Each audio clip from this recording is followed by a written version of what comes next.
Ethno-cultural identity and ethno-cultural conflict. People see themselves differently depending on the kind of cultural orientation that they have, and at the same time, people are seen by other people based on certain cultural characteristics. These characteristics of self-identification and these characteristics of others, by which others identify you, can be called determinants of ethno-cultural identity. They include many components. Let me list them in order: nationality, language, religion, race, region, ideology, sexual orientation, gender, and tribe. Now, all of these is important. For example, one's nationality very much determines how one sees oneself. One can be a Frenchman or a German or a Spaniard or a Kurd or an Arab or a Japanese. And of course, one's nationality is frequently tied to a particular geographical region or to a particular country. And people have fought many wars centered around the question of nationality. And to this day, it's one of the most important components of ethnocultural identity. People very much tend to identify themselves with the larger national group to which they belong. The next category is language. Being a part of a linguistic community is a very important part of identity. If you speak the same language, you have shared memories, you have shared connections. At the same time, if you do not speak the same language as other people around you, then you are, to a significant extent, strangers to each other. And so language brings some people closer together while separating them at the same time from other people. Religion. We see how in the 21st century religion continues to be an important determinant of ethnocultural identity. People commit acts of terrorism in the name of religion. People also create art in the name of religion. People sacrifice their own time and they volunteer time for good deeds in the name of religion. Religious diversity around the world is very significant, and the majority of adults in the world are religious, while the percentage of people who are not religious has been increasing in recent years. The vast majority of adults are still religious and still see religion as a huge component of who they are. The United States is one of the most religious countries among post-industrial democracies. So if you were to look at Western European countries that are comparable to the United States in the level of economic development and that are also democratic, just like the United States is, these countries of Western Europe are significantly less religious than the United States.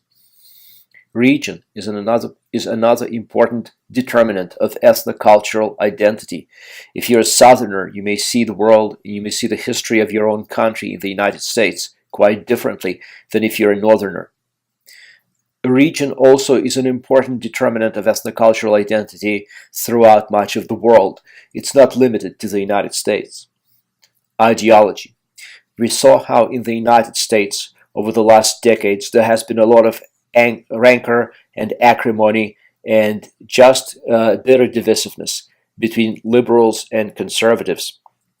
And people who are active in politics see ideology as a huge part of who they are. Sexual orientation. In recent decades, this particular factor has been in the forefront, both in the United States and throughout the Western Hemisphere, and in countries of Western and Central Europe. Sexual orientation has come to the forefront because of the struggle for equal rights, particularly marriage rights of same-sex couples. So we see that certainly your sexual orientation can be a significant component of who you are. Gender. It is a truism that men and women often have different interests in a society.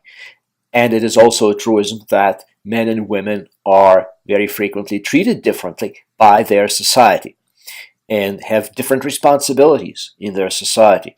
So absolutely, gender is an important part of who a person is.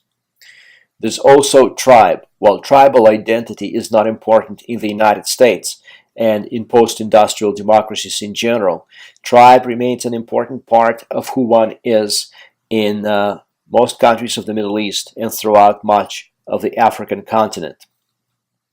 Now, what we have described so far are the determinants of ethnocultural identity. We haven't yet talked about causes of ethnocultural conflict. These two things are different. The difference lies in the fact that people of different ethnocultural identities can get along very well.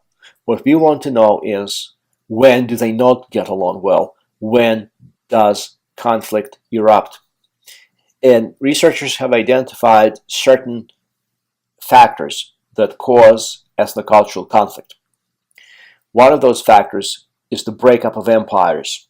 When imperial power goes away, many repressed hatreds and many repressed memories and grievances come to the forefront, and groups very often go one after another in bitter rivalries and sometimes deadly violence. This happened quite recently with the breakup of the Soviet Empire in 1991.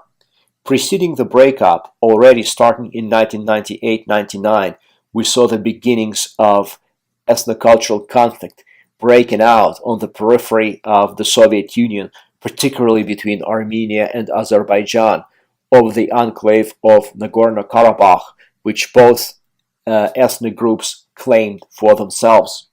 We also saw bloody violence in former Yugoslavia in the mid and late 1990s, when this country broke up into multiple different new countries, and violence between Bosniaks and Serbs has emerged.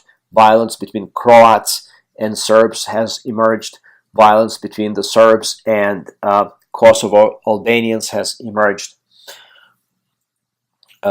History of oppression is another cause of ethnocultural conflict. When a particular group has dominated or oppressed other groups within a country, it is quite possible that the oppressed groups will eventually seize an opportunity to get back at the oppressor.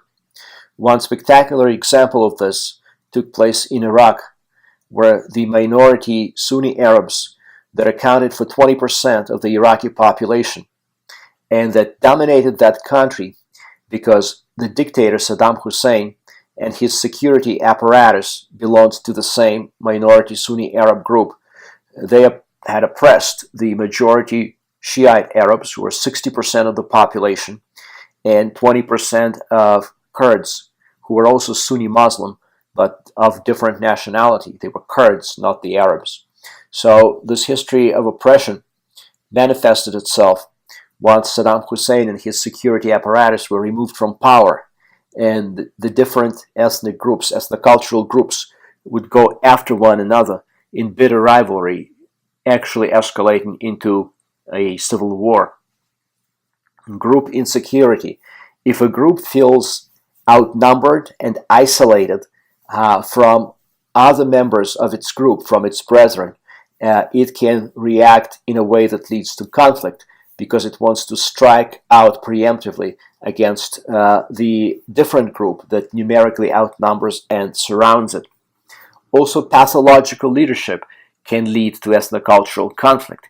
If you have a leader who is really bent on exterminating a particular ethnocultural group or removing it from a particular territory, for example, Saddam Hussein wanted to minimize the number of Kurds in Kirkuk and Mosul and populate those cities with as many Arabs as reasonably possible, so as to control those important cities, important for geopolitical reasons, and also because they contained significant deposits of oil.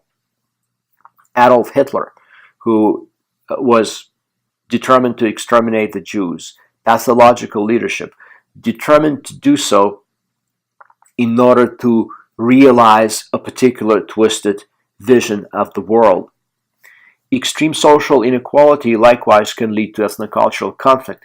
if a particular group derives all the benefits, economic benefits, meaning money, and all the social benefits, meaning status and access to the best schools and the best jobs, when that happens, the outgroup or outgroups can become resentful and conflict can erupt. So these are the different aspects of ethnocultural phenomenon in the world. One pertains to identity, but another pertains to conflict. One of the things clearly observed in the world in the 21st century is that ethnocultural conflict is real, and it has intensified since the middle of the 20th century. After the Second World War, which presumably could have taught people a lesson about the need to try to get along and limit ethnocultural conflict, we see that the conflict hasn't ended. In fact, it has multiplied and intensified. One of the ways to look at it empirically is that at the end of the Second World War, there were approximately 55 countries in the world. And as of 2016, there were 196 countries in the world. The world has become fragmented into many more countries than ever before. A lot of that was simply the result of decolonization that took place between roughly 1945 and 1967. But a lot of that continues as we see new countries emerging after the end of the colonial era. We saw was the breakup of the Soviet Union, which led, in fact, to the creation of 15 new countries out of one. Yugoslavia broke up into 6 or 7, depending on whether or not you believe Kosovo is an independent country. So Yugoslavia broke up into 7 from 1. Czechoslovakia broke up from 1 into 2, the Czech Republic and Slovakia. Sudan broke up into 2, into Sudan and South Sudan. Why are these breakups taking place? Because people are trying to assert their unique ethnocultural identity. And as this conflict has multiplied and intensified, one of the major challenges to American foreign policy is how can you contain this conflict? And how can you, if you intervene in a country like Iraq, keep this conflict from getting worse and keep yourself out of trying to be a policeman and a referee between different ethnocultural groups, each of which are in conflict with one another, and each of which potentially see you as a intermediary or a law enforcement officer who in fact has no business to mediate or to be there in the first place. So understanding the importance of unique ethnocultural identity and understanding that this identity is sometimes the most important the most important factor rather that people hold dear. It's not so much the right to vote. It's not necessarily democracy at all. It's not necessarily the range of individual choices, but it's that identity that is the most important political factor to most people. Understanding that can actually help us as Americans avoid a lot of unnecessary interventions and loss of human life on all sides. Thank you.